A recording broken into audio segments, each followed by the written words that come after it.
Hello. In this tutorial, you will learn how to connect a keyboard and a microphone to the Allen and Heath SQ5 or soundboard, to the PA system and the monitors. So first, we connect the power supply to the back left corner.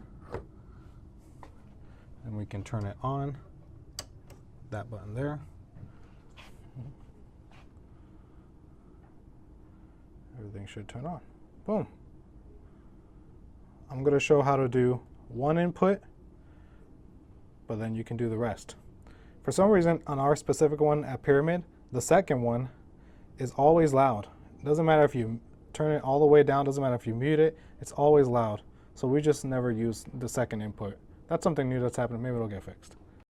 If you want to connect a microphone, all you have to do is get an XLR cable into the microphone and the other end over here to the back on the top row. Bam, microphone connected. For the keyboard, it's a little bit more involved. You have to get a 1/4-inch cable into the output. Then you run the other end of the 1/4-inch through this green DI box, passive direct box. So it's going to let you transfer from a 1/4-inch to an XLR basically. So you put the 1/4-inch in the input. Then you're going to put an XLR cable, same one as the microphones, through the output. And you run the other end of that XLR into the back over here, just like we would for a microphone.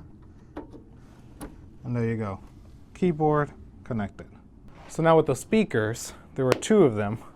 The big one is going to be for the audience. The small one is going to be the band's monitors. You're going to put the big one on top of this pole. And it's going to be very scary. So try to get help. But sometimes push comes to shove and you have to do it yourself. So you get this big one up there. And you're going to see there's two holes on the bottom. You're going to try to get it in the middle one. Have fun watching me struggle.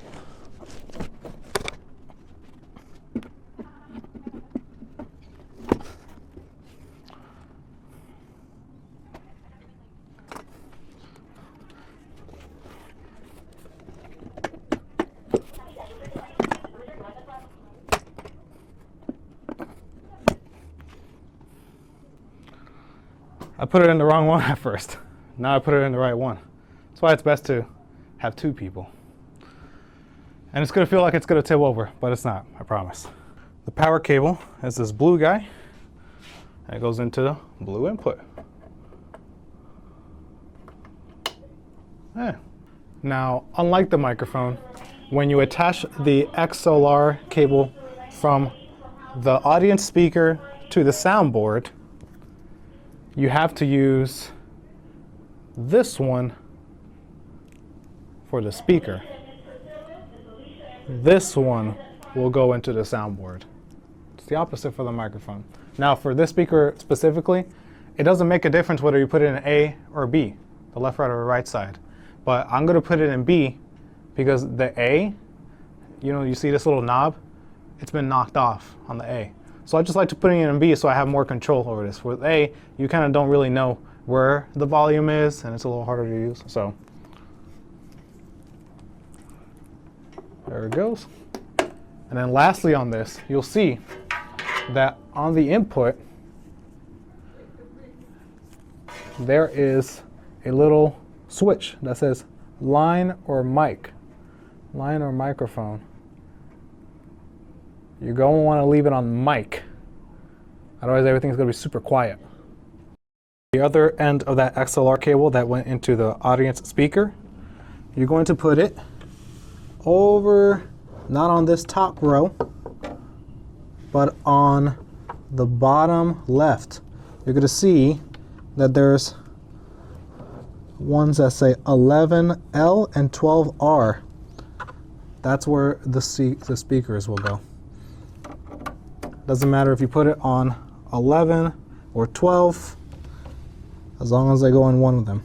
Now the last part of this is getting the sound from the audience speaker to the band's speaker. All you're gonna do is on the same panel or column that you have the B side, since you used the input to put in the sound, now you're going to use the output, because you're going to put out the sound from this speaker to another one. So you put in this side of the XLR cable. Hear that click, it's in there. And now down we go to the smaller band speaker, the band monitor. And you're going to put that into the input because you're putting in the sound into this one. Same column.